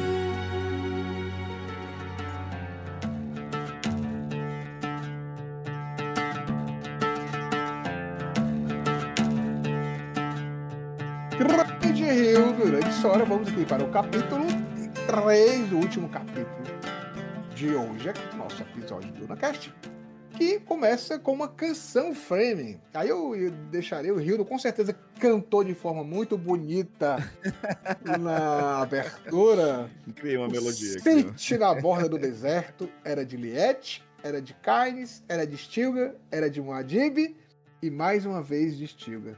Os Naibes dormem um a um na areia, mas o City resiste. E a tradição resiste, né? O núcleo forte, né? A raiz daquilo ali, da cultura, resiste. Pode passar qualquer um, pode passar Madi, Lisanne Gaib, mas o City, a forma como eles pensam, o Fremen tem que resistir. Né? Então acho, já começa aqui Rio de Sora com um grito de resistência aqui, né? Talvez mais gente esteja pensando igual o Stilgar, né? Talvez não só ele. Total. Provavelmente não é, eu acho que isso deve ser começar o livro dessa forma, né? Com esse pensamento vacilante, né? De Stilgar, que é um personagem tão importante para os outros livros, dá a entender de que, ok, temos uma fagulha aí que pode incendiar muito todo esse império montado, né? Enquanto muitos deles abaixaram a cabeça pro Jihad, eu acredito que sempre tem aqueles assim que pensam diferente, só que por serem uma minoria, esses caras não têm voz ali nas decisões principais. Porém, a vontade de manter a tradição Fremen ainda tá lá dentro dessas pessoas. Isso vai ser minoria, né, Sora? Exatamente, Henrique, porque as revoluções começam assim. Porque assim, em Messias de Duna, Fremens tentaram matar um Muad'Dib. Então assim, já tem a traição que a gente acompanhou assim, nos capítulos, né? É muito interessante. Amigos pessoais do Muad'Dib participaram da traição. Pessoais. Fedaykin participaram, né? A elite, que era a elite de luta dos Fremen, que eram os guardas-costas pessoais do Paul, estavam nessa revolução, querendo destruir, matar o Muad'Dib.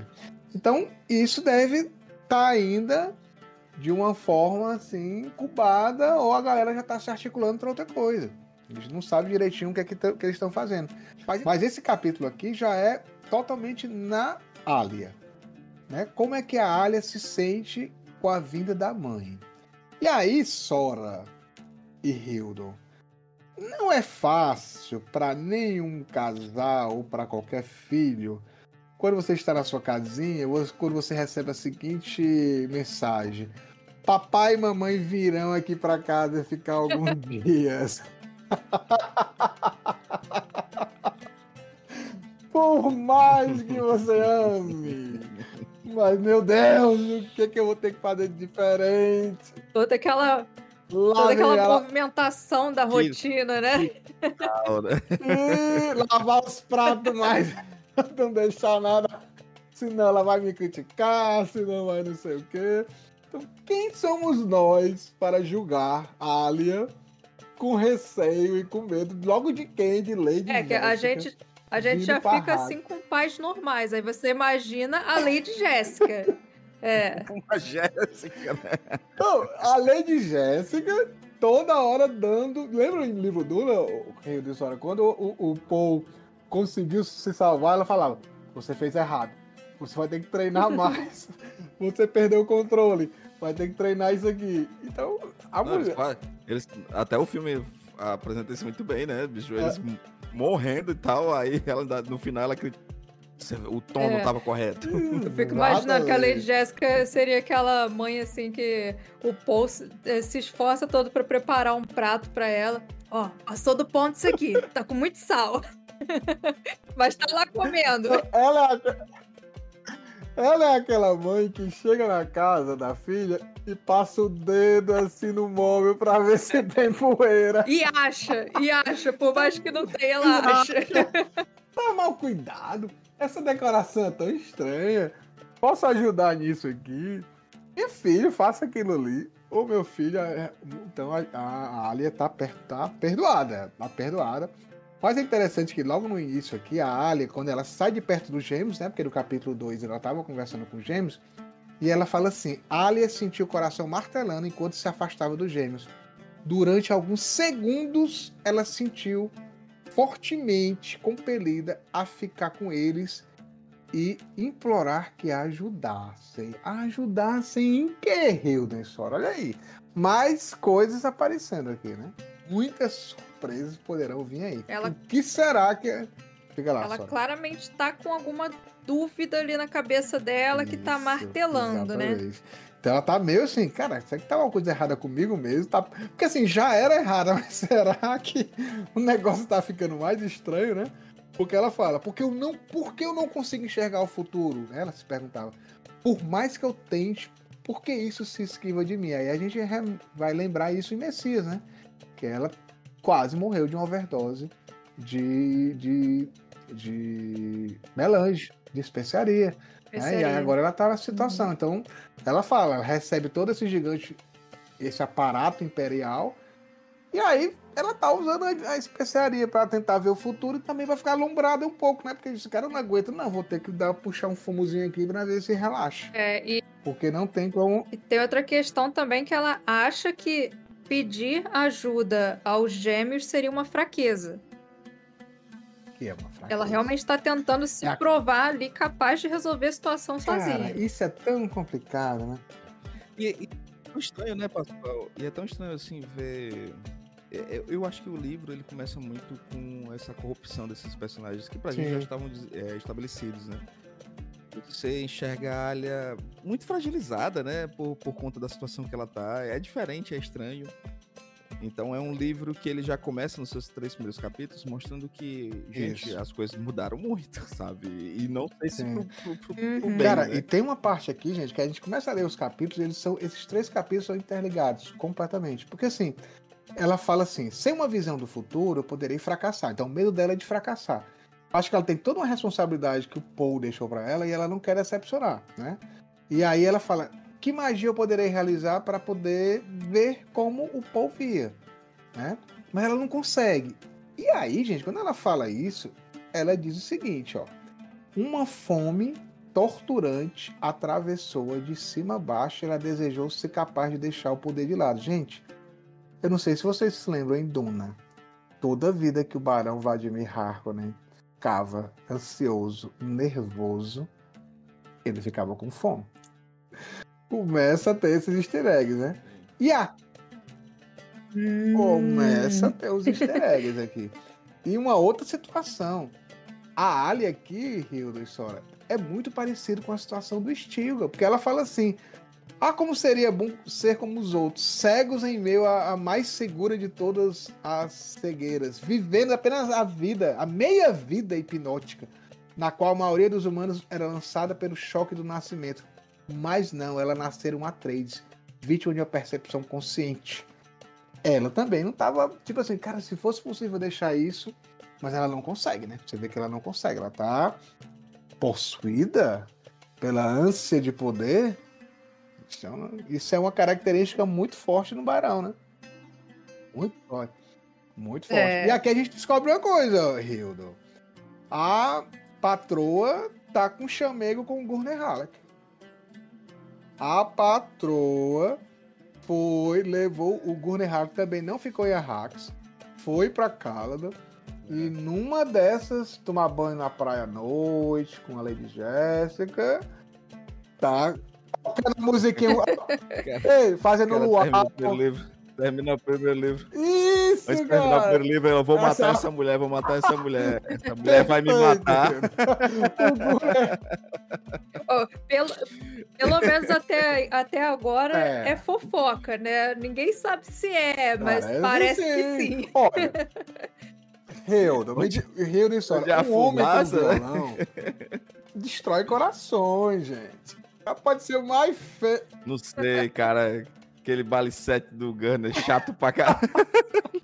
Não, mas ali ela ia gostar, ia curtir, né? Eu acho que ele foi no como é que chama, meu Deus? Na Resistência. Ele venceu na Resistência ali, a Jéssica, viu? Mas a Jéssica pode seduzir quem ela quiser, meu irmão. Aquela mulher não tem como. Aquela ali é incrível. A gente não pode esquecer que o Gurney, ele é um assassino, né? Ele é um poeta, um romântico, mas um assassino, né? Tudo que ela gosta. Ela gosta de poesia e de morte. Essa é a Lady Jéssica. Não tem como. Essa é a Jéssica. Não tem como. E aí ele fala assim, né? O que ele faria, é interessante a Alia falar, porque é uma coisa que a gente passa despercebido. O que ele faria se descobrisse que temos nas veias sangue dos Harkonnen? O Gurney não sabe que a Jéssica é filha do Barão, que o Paul é neto do Barão, porque ele perdeu toda a família pelos Harkonnen. Imagina a cabeça do cara que se descobrisse uma situação dessa, né? Então, e a Alia já tá maquinando. Se ela vier com história, eu vou acabar esse romancezinho com a minha fofoca aqui no instante. Eu vou dizer de quem eu sou, de quem ela é filha, né? E aí, é interessante que vai continuando, né? Falei assim, citarei para ela as palavras do seu próprio neto. Entre as responsabilidades do comando está a necessidade de punir, mas somente quando a vítima exige. Porque ela está falando sobre isso. Porque ela vai perguntar, você está acompanhando o treinamento dos meninos? Você está sendo rígida? E a Alia vai falar a mesma coisa que... Mãe, eu fiz sozinho, né? Então assim, tipo, eles também vão fazer sozinho. Não precisa de ninguém. É aquela história da mãe querer dar pitaco, né? Você tá fazendo isso? Não tem como ter essa situação, né? E aí ela fala essa questão que a Jéssica tá enfrentando trauma. Assim, pra Jéssica estar voltando a Arrax, é alguma coisa muito séria, gente. Ela não vai voltar pra Arrax, porque ela não foi nem pro sei lá, quando o Shane morreu, pra poder ver como é que estavam os meninos, ela pensou 9 anos sem ver os netos, gente. Jéssica, minha patroa, os meninozinhos, 9 anos, nada de ver o menino. É quando ela venha pra cobrar. E aí aquela questão que a gente tem com nossos pais, né? Amor e ódio, né? E a Alia fala isso, né? A Alia não via nada de estranho, amar e odiar a mãe ao mesmo tempo. é algo que como se podia parar de amar e odiar, né? Devia culpar as Bene Gesserit por ter levado a Lady Jéssica de novo, ou seguir aquele caminho, porque também ela fala isso, né? A Lady Jéssica era um peão também nesse universo de Duna. Mas eu acho interessante que ela fala o seguinte: Lady Jéssica, mero peão, tiveram o mau gosto de se apaixonar pelo parceiro de cruzamento.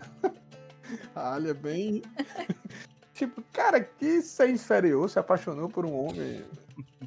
Coisa, como é que pode? Mas, que troca a porra de um balicete. mas é interessante também que ela fala da mágoa dela. Ela fala, ela me deixou nascer em segundo lugar, depois que já estava viciada na especiaria.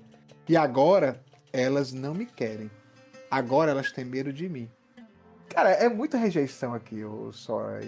Pô, eu não sinto sentir, eu não consigo sentir. Eu sinto dó da Alia. Sempre eu sinto dó aqui da Alia. É estranho assim que a gente termina Messias super, né, com aquele sentimento, nossa, como é triste, né, nos despedirmos de personagens que não amamos tanto. Mas é muito estranho voltar e ver que tudo tá meio caótico, tudo tá meio fora do lugar, né? E assim, quando a gente vê Alia, né, ela, em vez de ter superado todas as problemáticas, ela adquiriu novas problemáticas. Sim. Na verdade. E eu fico pensando assim, caramba, o que aconteceu durante esses 9 anos, né? Que trouxe tanta dor, né? Acho que parece que chegou um momento que a Alia não aguentou mais ser aquela posturada, né? Ser aquele ser que era, não, dito de tudo. Não, agora a Alia é completamente frágil em suas dores. E isso pra mim é mais interessante ainda, porque mostra, eu adoro quando o personagem ele vai se desconstruir, né? Pra gente ver o que vai se tornar a partir de agora. E eu tô muito curioso também, Pascoal, pra ver Jéssica em cena, né? Sim. Porque Jéssica praticamente vai ser a nossa nova Gaius, ela e Moria. Exatamente, tá voltando ali pra... Será que ela vai fazer algum jabá com os meninos? O Gonjabá com Será, os né? netinhos, hein? Com os netinhos. Pode ser. Se ela fez com o próprio filho, por que ela não teria... Mas aqueles 2 cão merecem. Tadinhos. E aí a gente termina o capítulo, Sora, com uma citação que a Alia fala do Duncan, né? Ela fala que o Duncan havia dirigido a sua consciência metade para essa questão, por que a mãe dela estava voltando, né? E ele avaliou o problema como se fosse para levar os gêmeos para a Irmandade. Porque ele diz que os gêmeos carregavam os genes preciosos dos Atreides que a Irmandade precisa. Então esse capítulo todo está querendo se convencer que a Jéssica está indo apenas por causa dos gêmeos e não porque ela está, de alguma forma, possuída com alguma abominação. Isso é o que nós vamos ver em cenas dos próximos capítulos. Então vamos para as nossas considerações finais.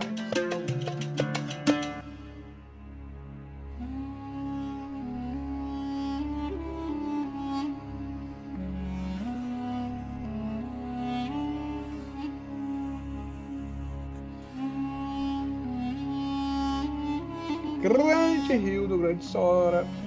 Finalizando aqui 3 capítulos do universo de Duna, do Filhos de Duna. Dormir pra quê? E dormir pra quê? Agradecer mais uma vez Sora, do canal Pandora, por estar aqui com a gente, inaugurando mais uma etapa do nosso podcast, o 3º livro da saga que a gente está analisando. Muitíssimo obrigado. Fale um pouco do seu canal.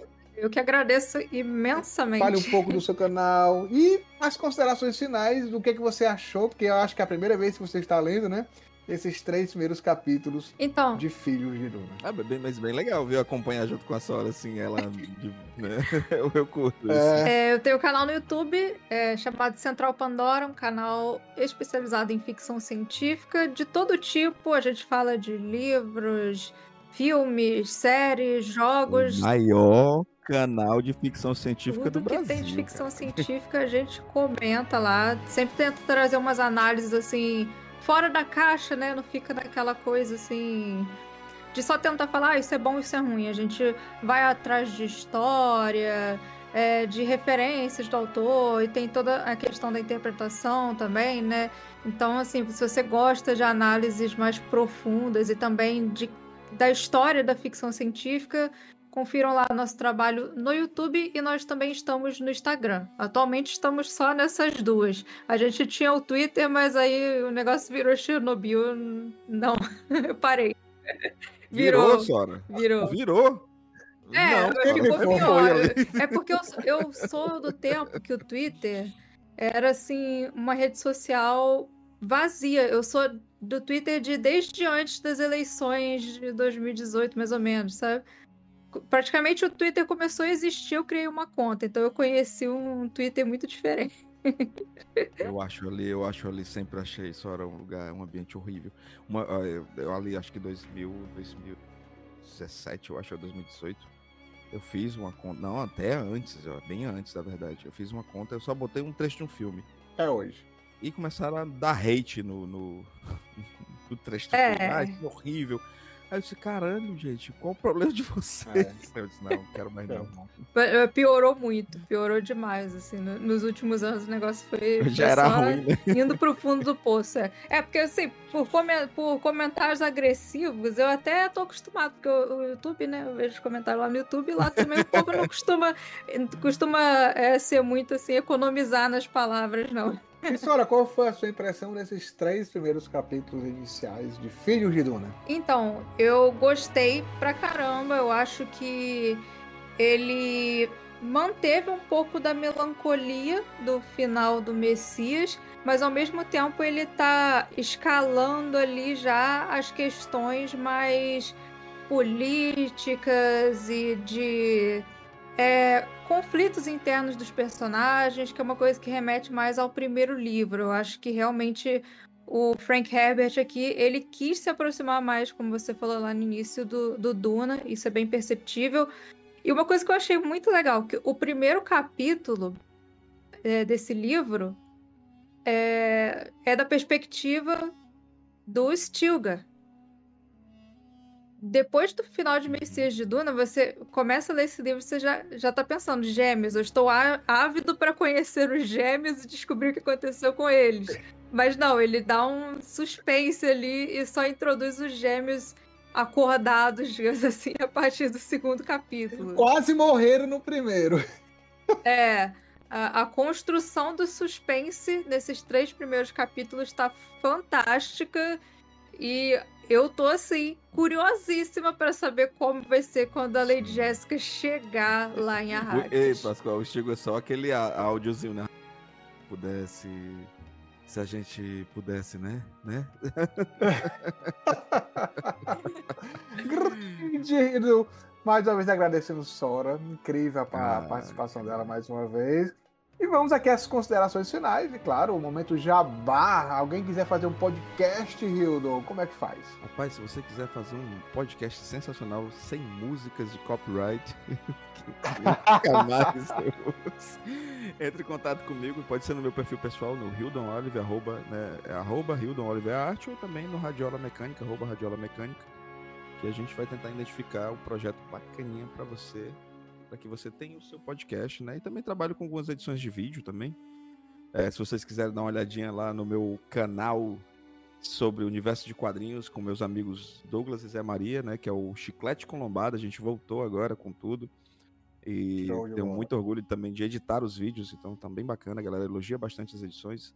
Então dá uma chegada lá, tanto no canal do Chiclete com Lombada, quanto pode vir falar comigo, né? E minhas considerações finais, assim, que, né, quando o Pascoal falou, Hilda, a gente vai analisar de 3 em 3 capítulos. Eu disse, rapaz, lapada, porque vai ser podcast 3 horas, né? Mas, assim, esse início, pelo menos, a gente percebe que a melancolia do Messias ainda está ali planando, né? Apesar de ter se passado muito tempo, essa dor tá bem presente na vida dos personagens. Menos desses 2 cãozinhos, né? Que parece que eles não têm dor de nada, não. Eles estão querendo ver o circo pegar fogo, sabe? Mas, cara, é bem bacana porque eu tô relendo também, junto pra gente fazer essas análises. E a gente vai descobrindo várias coisas, né? E para mim foi... acho que na primeira leitura eu não tinha percebido o quanto todos os acontecimentos dos 2 primeiros livros destruíram esses personagens. E eu acho que isso raramente os autores fazem, né? De mostrar o quanto os personagens ficam destruídos. Mesmo por alguns detalhes, por algumas, sabe, alguma coisinha no pensamento. Porque no Messias a gente tá num momento histórico que as coisas aparentemente eram para ter se apaziguado, mas não apaziguou nada, né? Então agora tá pior. Isso. O que era ruim já ficou pior. Então, super curioso. Isso. E lógico que a jornada dos gêmeos também tá me trazendo bastante curiosidade. Eu tô doido pra ver como vai ser a interação deles com Jéssica. Perfeito. Eu acho que é interessante. A diferença do Gêmeos com a Alia é porque os Gêmeos têm um a outro, né? Sim, e a Alia não tem a ninguém. Alia não tem ninguém, né? E Uhum. que é uma coisa complicada. E uma outra situação também é que assim, eu fico me perguntando, que é muito louco pensar, se eles são órfãos, mas eles podem conversar com o pai e a mãe. Eles têm acesso a Que loucura, eles né? conhecem, né? Então, Dizem que o Leto consegue até incorporar meio Paul, né? isso é falado. Dizem as más línguas. A própria Alia, aqui no terceiro capítulo, fala que quando disse que o Gurney vinha, o Leto falou: o Gurney me ama, né? Que ele não sabe se é o Paul ou se é ele, né? Então é interessante. Será que eles têm um luto por não ter o pai ou a mãe ou não, né? Pois é. Pascoal, tu lembra que a gente falava o quanto seria complicado, né? A mente com tanto barulho, né? A gente até fala assim, imagina tantas vozes falando ao mesmo tempo. Agora tu imagina agora a mente de Alia com tanto silêncio. Sabe? É verdade. É complicado. É verdade. Então finalizamos aqui os 3 primeiros capítulos do livro Filho de Duna. Muito obrigado aqui por vocês estarem nos escutando até o momento. Grande abraço para a Sora e para a Hildon. Até o próximo episódio. Valeu! Valeu, pessoal. Até a próxima.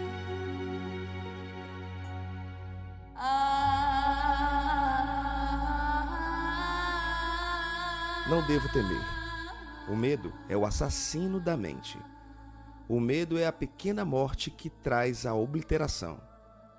Enfrentarei meu medo e permitirei que ele passe por mim e através de mim.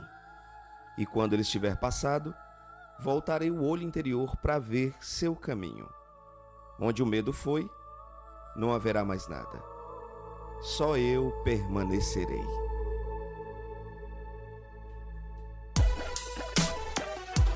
Esse podcast é editado por Radiola Mecânica. radiolamecânica@gmail.com